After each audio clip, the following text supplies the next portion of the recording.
শেখ হাসিনার শাসনামলে বিডিআর সদস্যরা প্রায় ১৬,০০০ জন চাকরি হারিয়েছিলেন। হ্যাঁ, আপনারা সত্যিই শুনছেন। শেখ হাসিনার শাসনামলে বিভিন্ন কারণে বিডিআরের প্রায় ১৬,০০০ সদস্য চাকরিচ্যুত হন। এর মধ্যে সবচেয়ে বড় একটি কারণ ছিল বিডিআর বিদ্রোহ। আপনারা জানেন, দেশ জুড়ে আলোচিত যে বিডিআর বিদ্রোহ, পিলখানা হত্যা নামে পরিচিত, সেই হত্যাকাণ্ডের পর আসলে বিডিআরের থেকে নামটা পরিবর্তন হয়ে বিজিবি হয়ে যায়। আপনারা এটাও জানেন যে সেই হত্যাকাণ্ডের পর অনেক সদস্য অনেক দিন যাবৎ জেল হাজতে ছিলেন এবং অনেকেই চাকরি হারিয়েছেন সে হত্যাকাণ্ডে। তাছাড়াও বিভিন্ন সময়ে বিডিআরের বিভিন্ন সদস্য বিভিন্ন অভিযোগের কারণে চাকরি হারিয়েছেন। সেই সংখ্যাটা প্রায় ১৬,০০০ সদস্যর সংখ্যা। অন্তর্বর্তীকালীন সরকার গঠন হওয়ার পরে এবং ৫ই আগস্টের পর থেকে শেখ হাসিনা দেশ ছেড়ে পালিয়ে যাওয়ার পর বিভিন্ন মামলায় অনেক বিডিআর সদস্য জেল থেকে বের হয়ে আসছেন।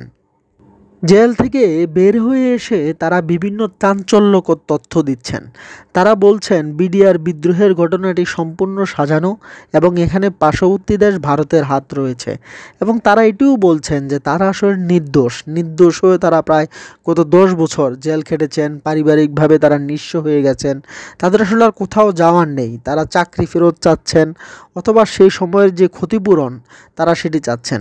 তারা বিডিআর বিদ্রোহী যারা ছিলেন এবং যারা বিভিন্ন কারণে চাকরি হারিয়েছেন, তারা প্রায় ৬টি দাবি তুলে ধরছেন। তাদের দাবিগুলোর মধ্যে আছে যে হাইকোর্ট এবং নিম্ন কোর্টে এবং বিভিন্ন জায়গায় যে মামলাগুলো বিচারাধীন আছে সেগুলো তাদেরকে খালাস দিতে হবে।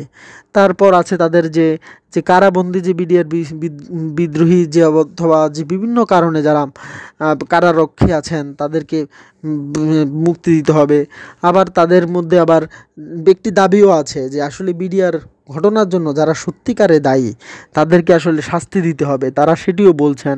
আবার তারা বলছেন যে বিডিআর হত্যাকাণ্ড বা পিলখানা হত্যাকাণ্ডে যে ৫৭ জন সেনা কর্মকর্তা এবং ১০ জন বিডিআর সদস্য সহ ৭৪ জন হত্যার বিচার নিশ্চিত করতে হবে। আবার স্বাধীন সার্বভৌমত্ব গৌরবোজ্জ্বল ইতিহাসধারীকারী বিডিআর নাম ফেরত দিতে হবে।